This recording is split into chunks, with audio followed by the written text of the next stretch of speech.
بسم اللہ الرحمن الرحیم۔ 12 رمضان المبارک کے دن اللہ سے قناعت کی صفت کو طلب کیا جا رہا ہے، ایسی صفت جو فرد اور معاشرے کے لیے اخلاقی، دینی اور اقتصادی لحاظ سے بہت مفید ہے، اور صرف اگر یہی صفت ہمارے معاشرے میں رائج ہو جائے تو معاشرے کے بہت سارے مسائل حل ہو سکتے ہیں۔ آیات اور روایات کی روح سے انسان کی زندگی میں قناعت کے بعض آثار یہ ہیں۔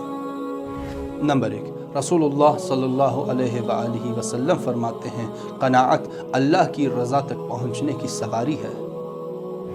نمبر 2، امام علی علیہ السلام فرماتے ہیں، قناعت ایسا مال ہے جو کبھی ختم نہیں ہوتا۔ نمبر 3، امام علی علیہ السلام فرماتے ہیں، قناعت میں بادشاہی ہے۔ نمبر 4، امام علی علیہ السلام فرماتے ہیں، قناعت کا نتیجہ انسان کی عزت اور سربلندی ہے۔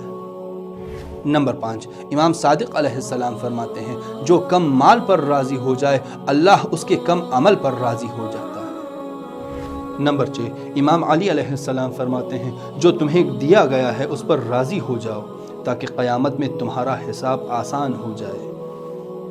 نمبر 7، رسول اللہ صلی اللہ علیہ وآلہ وسلم فرماتے ہیں، جو لوگوں سے بے نیاز ہونا چاہتا ہے تو وہ قناعت کرے۔